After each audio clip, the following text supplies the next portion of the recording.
প্রিয় দর্শক, আসসালামু আলাইকুম। এই সেই ভাইরাল জায়গা, যে জায়গায় এই পাশে হচ্ছে 11 লাখ, এই পাশে হচ্ছে 7 লাখ না 6 লাখ, 4 লাখ 4.5 লাখ এরকম। 4 লাখ 20, 11 লাখ আর 4 লাখ 20-এর জায়গা, শুধু মাঝখানে একটু ছোট্ট একটা খাল। তো এটা হচ্ছে মালয়েশিয়ায়, আমি মালয়েশিয়া অবস্থান করছি, আর ওটা হচ্ছে সিঙ্গাপুর। তো এইখানে এই জায়গাটা অনেকেরই খুব পরিচিত। তো আমি ঘুরতে এসে আমার এলাকার ছোট ভাই, ভাতিজা, আশিক এবং সাধু দুজনের সাথে এসে দেখা হয়ে গেল হঠাৎ করেই। স্ট্যাটাস দিয়েছিলাম, হঠাৎ করে দেখা হয়ে গেল। তো ঘুরে বেড়ানো এটা খুব একটা নেশার মতো কাজ করে। তো আমি ঘুরতে পছন্দ করি।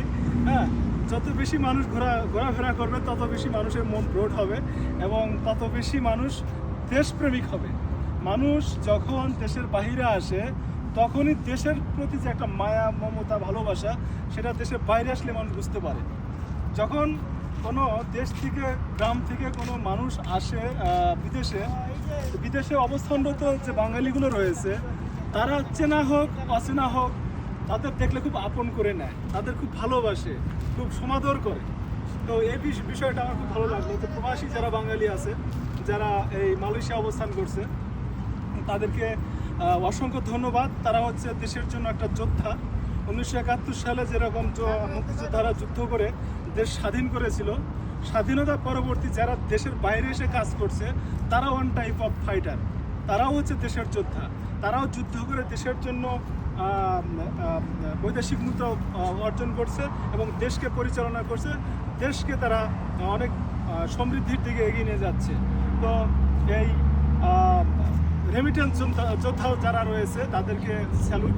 কারণ হচ্ছে তাদের কারণে আজকে বাংলাদেশ এত উন্নতির পথে হাঁটছে। আশা করব বাংলাদেশের যে রাজনৈতিক অস্থিরতা রয়েছে, সেই রাজনৈতিক অস্থিরতা যেন খুব তাড়াতাড়ি সমাধান হয়ে যায়। বাংলাদেশ হবে পৃথিবীর মধ্যে সবচেয়ে উন্নত দেশ। কারণ কি, যে দেশে 6 ঋতু, যে দেশে বছরে 6টা ফসল ফলে, যে দেশের মাটিতে একটা বীজ বপন করলে সেখান থেকে চারা গজিয়ে ফসল হয়, সেই দেশের মানুষ কেন গরিব থাকবে? অবশ্যই তারা গরিব থাকবে না। শুধুমাত্র আমাদের পলিটিক্যাল অস্থিরতার কারণে আমাদের দেশ অনেকটা পিছিয়ে আছে। আমাদের দেশে ছিনতাইকারী রয়েছে, বাটপার রয়েছে, রাহাজানি রয়েছে, এসব রয়েছে। কারণ হচ্ছে মানুষের হাতে কাজ নেই। যখন মানুষের হাতে কাজ না থাকে, তখন কিন্তু মানুষ হচ্ছে এই অপকর্মের দিকে ধাবিত হয়। ডক্টর মোহাম্মদ ইউনূস, আমি বাংলাদেশ সরকারের অলিখিত, অঘোষিত উপদেষ্টা, অরাজনৈতিক উপদেষ্টা। আমার কাজই হচ্ছে উপদেশ দেওয়া। সো উপদেশ মানলে তাল গাছ, না মানলে ওইটাই, ঠিক আছে? সো আমি বলবো যে এদেশের, বাংলাদেশের যারা বেকার নাগরিক রয়েছে, তাদের বাধ্যতামূলক ধরে তাদেরকে দেশে বাইরে পাঠিয়ে দেন সরকারিভাবে। দেশ দেখেন উন্নত হতে আর টাইম লাগবে না। তো প্রিয় দর্শক, অনেক কথা বলে ফেললাম। যদি এর মধ্যে একটি কথা আপনাদের ভালো লাগে, তাহলে অবশ্যই ভিডিওটা লাইক, কমেন্টস করে শেয়ার করবেন। সবাই ভালো থাকবেন, সুস্থ থাকবেন। আল্লাহ হাফেজ।